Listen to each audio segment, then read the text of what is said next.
The movie opens with Raka on a bus quietly sketching himself and his mother.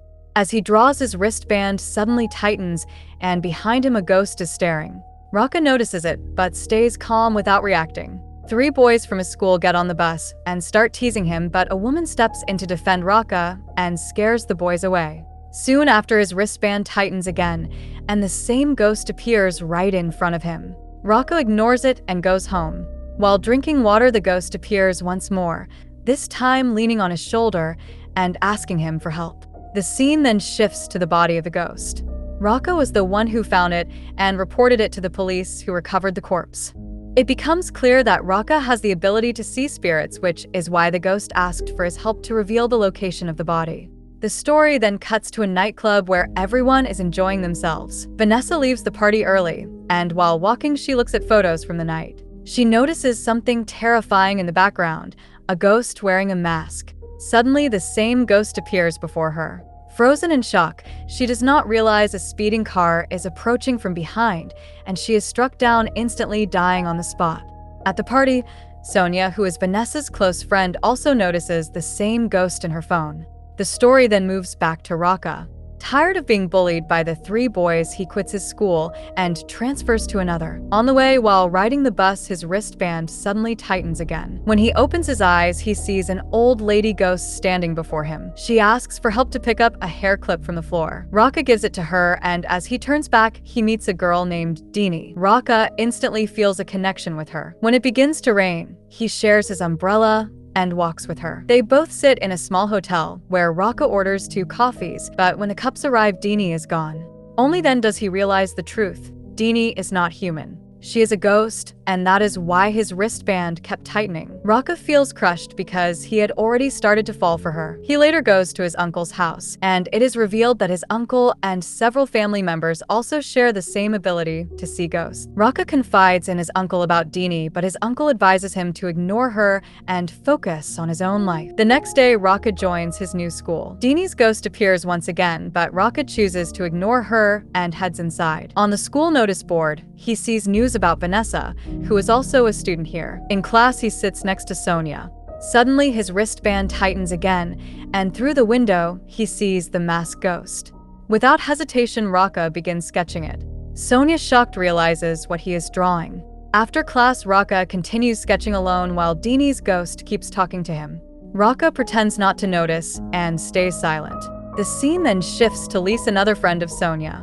She notices her dog is missing. She searches outside and only finds its collar. Suddenly, blood drips down on her from above, and the masked ghost appears right in front of her. Before she can react, someone drags her deep into the forest, where she is brutally killed. The next day, Lisa's parents come to the school to question the principal. Wanting answers, the principal asks Raka to bring Sonia for questioning. Raka informs Sonia, and she agrees to go, but as Raka tries to accompany her, Sonia's boyfriend and his friends begin bullying him again. The ghost of Dini intervenes and helps Raka. Still, he ignores her presence, but Dini refuses to leave, following him everywhere because she needs a friend, and Raka is the only one who can see her. Raka pushes her away, saying a friendship between them could never work. Dini then makes a request. If he won't be her friend, at least help her discover her real name and the cause of her death, because she doesn't remember them. Meanwhile, Sonia notices Raka talking to himself and asks him about the masked ghost. At the same time, another member of the bully gang, a boy named Nino, is shown at home playing on his computer. Suddenly, his door shuts by itself. He checks but finds no one, so he continues playing. Out of nowhere, his screen turns black and the masked ghost appears inside the monitor, reaching out to him. Just as he panics, an unknown person sneaks up from behind, covers his head with a bag, and kills him. The next day, Raka finally decides to befriend Dini, realizing how empty and boring life feels without her. The two begin to spend time together, while on the other side, Nino's friends search through his computer, confused about his disappearance. What they don't know is that Nino is already dead. On the screen, they discover his last recording, Nino shouting in terror that the masked ghost has come for him. Raka and Dini grow close, wandering together every day. Raka even gives her a new name, Winley, and sketches her face so she can see herself. He brings her to his uncle's home, where Dini forgets she is a ghost and dances happily. That night, another of Sonia's friends sneaks into the school to steal exam papers. Hearing a faint cry for help, he follows it into the bathroom where the masked ghost appears and kills him brutally. The next day during exams, Rocca's wristband tightens. His pencil starts scribbling on its own, controlled by the masked ghost standing before him. Rocca panics and shouts, drawing strange looks from his classmates. He turns to Dini asking if she's seen the ghost, but she doesn't recognize it at all. Meanwhile, Rocca's uncle discovers that a girl named Dini from Rocca's school had died in a bus accident. Shocked, Rocca rushes to the library to investigate. There, his wristband tightens again, and the masked ghost attacks. In the struggle, the band's power rips off its mask, revealing a shocking twist. The masked ghost is actually Dini. The band forces the spirit away, yet outside, Dini appears normal, standing confused, as if nothing happened. Rocca screams in horror, while she stares back, not understanding the truth. Rocca shouts at her, saying, "Don't pretend, I know your real name. It's Dini." A flashback begins. Dini was actually the school's security guard, studied in the same class of Rocca. Sonia's gang constantly ragged her, and when Dini complained to the principal, nothing changed. Instead, the bullying got worse. They cut her hair, forced her to wear a mask, and humiliated her further. Her father knew about everything, but he felt powerless since the bullies came from wealthy families and the school management refused to act. Unable to endure the pain any longer, Dini decided to leave the city. As her father tried to stop her, a bus struck her, and she died on the spot. Dini explains all this to Rocca, insisting that she herself doesn't know who the masked ghost is. Rocca storms off in anger and goes home, where he tells everything to his uncle. His uncle believes Dini is telling the truth. He explains that someone may have performed black magic using Dini's body, and all the anger, hatred, and pain she suffered combined to create the masked ghost, the one killing students. He also suspects who might have done this. It was Dini's father, seeking revenge on the students. Only then does Rocca realize that Dini never came to him without reason. She came seeking help, but under the masked ghost's control, she had forgotten what help she truly needed. Dini's father tries to kill Rami, another member of Sonia's gang, but gets caught.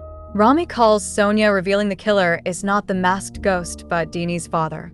Back at school, the principal is murdered by the masked ghost for ignoring Dini's complaints. Sonia and Rami head to the security guard's house, where they hear a door slamming. When Rami checks, Dini's father suddenly attacks and kills him. Inside, the room is filled with student corpses, and the masked ghost is revealed to be inside him. Sonia is also killed. Later, Rocca arrives and is shocked to see the bodies. In another room, he finds Dini's body at the center of a ritual. He realizes her father's plan was not just revenge on the bullies, but to kill the entire class.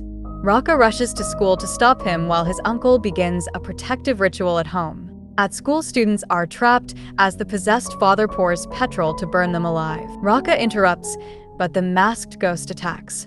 His wristband protects him, yet the ghost grows angrier. Rocca shows a childhood drawing, revealing another twist. He and Dini were close friends long ago, and she once saved him from bullies. This memory brings Dini back to her true self. Rocca begs her to forgive and let go, and she releases the students. To end it, Rocca puts his wristband on her hand. The ghost emerges, violently stabbing Rocca in the back, but just then his uncle arrives with a family blade and destroys the spirit. Rocca collapses in Dini's lap, seeing flashes of their time together. With a smile, she returns the band to him, looks at her father one last time, and vanishes. In the final scene, Rocca places Dini's drawing on her grave and walks away, and the movie ends. Hope you guys enjoyed this recap. Don't forget to like and subscribe for more movie explanations. See you in the next one.